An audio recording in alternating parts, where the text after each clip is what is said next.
November 18th, 1941. The waters off Cape Bon, on the northeastern tip of Tunisia, are dark and cold. Two Italian cruisers, the Alberico da Barbiano and the Alberto di Giussano, are making a high-speed run westward toward Tripoli, their holds packed with aviation fuel and ammunition for Rommel's Africa Corps. They are travelling without destroyer escort. Their captain has been reassured that the route is clear. He has been told this by his own naval command. He has no reason to doubt it. At 3:23, the British destroyers EMS Seek, Legion, Maori, and the Dutch Isaac Sweers emerge from the darkness at close range and launch a devastating torpedo attack. The Dia Barbiano is hit first, and her aviation fuel turns her into a torch visible for 30 miles. The Di Giussano follows within minutes. In less than 12 minutes, both ships are gone. Roughly 900 Italian sailors are dead. There are no British losses. It should have been an impossible ambush.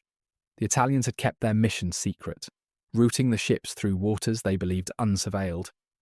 By any conventional reckoning, the destroyers should not have been there. But they were, positioned with uncanny precision, waiting in exactly the right place, at exactly the right time. The reason they were there was a secret so profound, so carefully guarded, that the men who benefited from it were sometimes ordered to let other men die rather than reveal it. It was called Ultra, and the story of how it shaped the Mediterranean War and how it was protected at ruinous moral cost is one of the most extraordinary tales of the entire conflict. To understand what Ultra was, you must first understand what came before it. By 1940, German military communications were encrypted using the Enigma machine, a device of elegant and apparently impenetrable complexity. Enigma had been commercially available during the 1920s, but the Wehrmacht had modified it extensively, adding plug boards and additional rotor configurations that multiplied its possible settings into the hundreds of quintillions. Even if Allied cryptanalysts knew the machine's general architecture, the settings changed every 24 hours. Cracking yesterday's traffic was of no military value. You needed to break today's messages today, or the intelligence was worthless. Before the war, a small team of Polish mathematicians, Marian Rejewski, Jerzy Rojicki, and Henryk Cygalski, had achieved the first genuine breakthroughs, using mathematical analysis and a reconstructed Enigma to read German signals during the mid-1930s. As war became inevitable, the Poles shared their methods with the British and the French. What they handed over was not a solution. The Germans had already upgraded the machine. But it was a foundation, and its value was incalculable. At Bletchley Park, a Victorian estate roughly 80 kilometres north of London, the British assembled one of the most extraordinary collections of intellectual talent in history. Mathematicians, chess champions, crossword enthusiasts, classicists, linguists, and statisticians arrived through a process that blended civil service formality with an almost surreal informality of method. They were told very little about what they were doing or why. They were simply given problems and asked to solve them. The central challenge was not merely to crack Enigma in the abstract, it was to industrialize the process so that signals could be broken within hours of interception, every day, across multiple Enigma networks simultaneously. The solution came in several overlapping waves. First, Alan Turing and Gordon Welchman refined the Bombe, an electromechanical device that exploited structural weaknesses in Enigma traffic to eliminate impossible rotor settings and narrow the decryption search space to manageable proportions.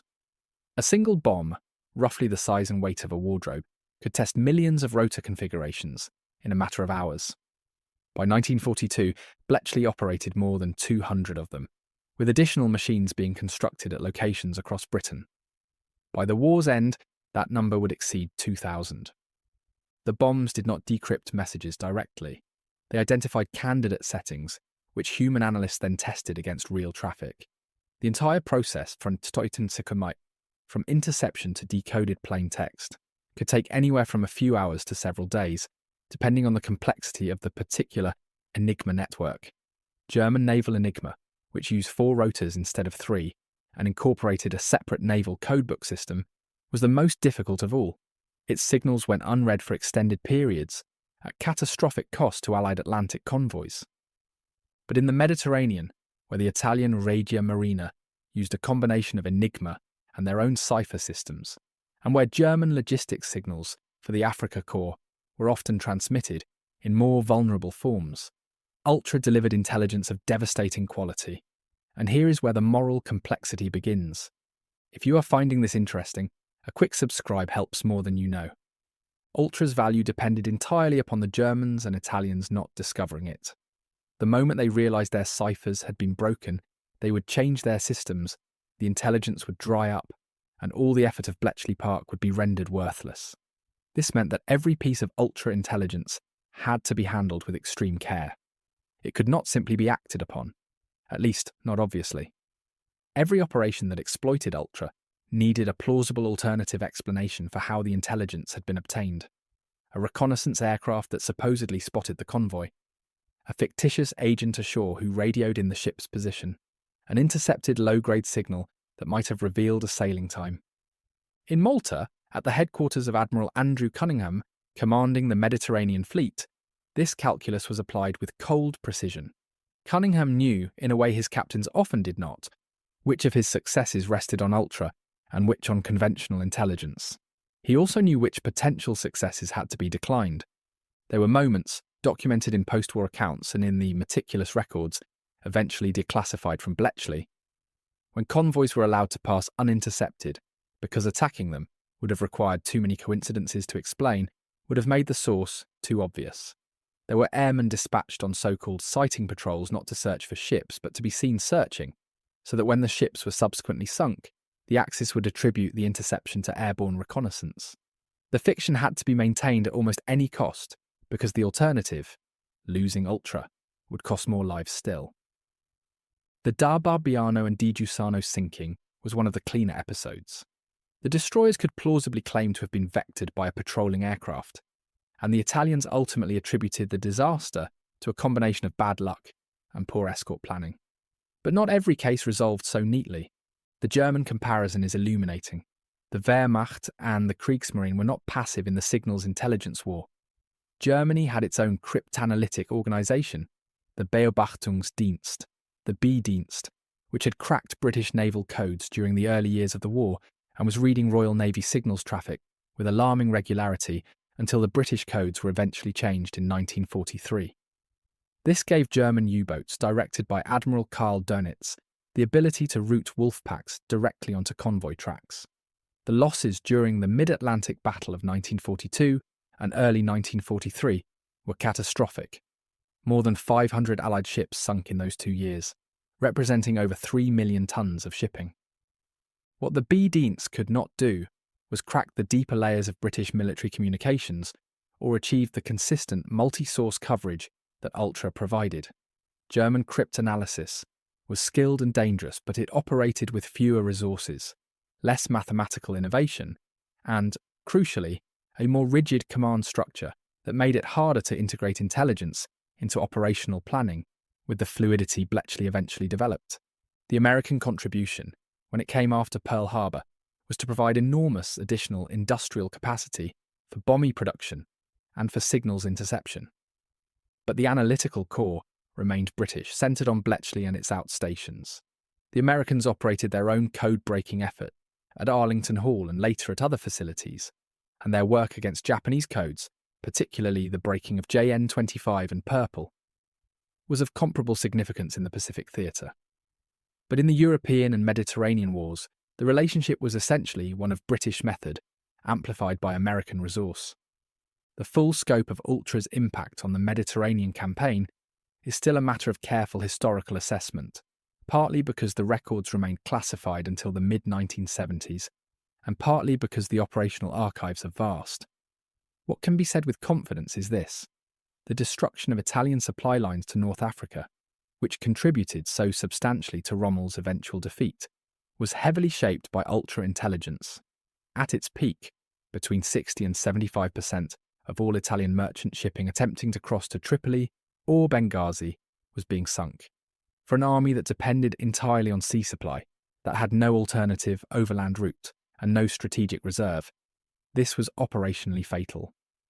By October 1942, when Montgomery launched his offensive at El Alamein, Rommel's forces were operating on roughly a third of their required fuel allocation. The tanks that could not move, The aircraft that could not fly, they needed in the ammunition that never arrived. Behind each of these absences, more often than not, stood Ultra. The psychological impact on the Italian Navy was also significant, though harder to measure. Senior Italian officers began to suspect, with increasing urgency, that their communications were compromised. Inquiries were launched, agents investigated, procedures tightened. But the possibility that Enigma itself had been broken, that the fundamental assumption of their cipher security was false, was so alarming and so apparently impossible that it was consistently dismissed in favour of more limited explanations. Spies in Taranto, treachery in the supply offices, chance. The human mind resists the most catastrophic explanation, even when it is the correct one.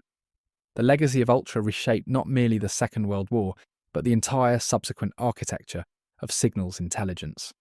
The institutional patterns established at Bletchley, the integration of mathematicians with linguists, the use of high-speed mechanical computation to attack cryptographic problems, the disciplined separation of intelligence sources to protect the most sensitive, became the template for the GCHQ and the NSA in the decades that followed.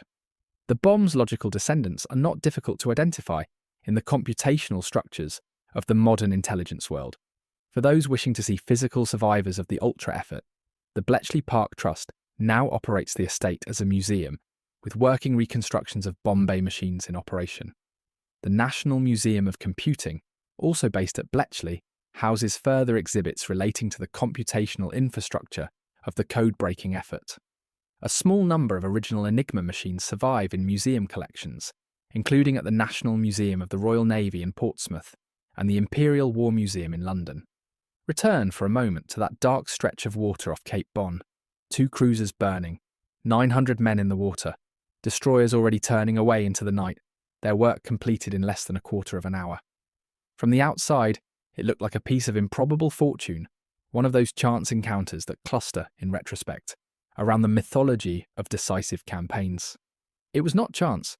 It was the product of dozens of anonymous men and women in a country house in Buckinghamshire, working through the night on machinery they were not fully permitted to understand, contributing to an operation whose existence they were forbidden to acknowledge.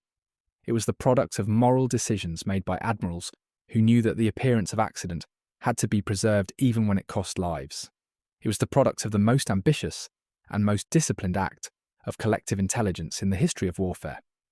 Ultra did not win the war in the Mediterranean by itself. Wars are won by soldiers in the field, sailors on ships, airmen in cockpits, logistics officers who move supplies against impossible odds. But it shaped the conditions in which those men fought with a precision and a consistency that no previous intelligence effort had ever achieved. It allowed Cunningham's fleet to seem, again and again, impossibly well informed, impossibly well positioned. A ghost fleet, appearing from nowhere in exactly the right place. The ghost was real. It was built from mathematics, from secrecy, from sacrifice, and from the cold calculation that some deaths could be endured so that others need not follow. The greatest secret of the Second World War was not a weapon, it was a question, and the answer to it was kept hidden for 30 years after the war ended. The question was simple. How did they always seem to know? Now you do.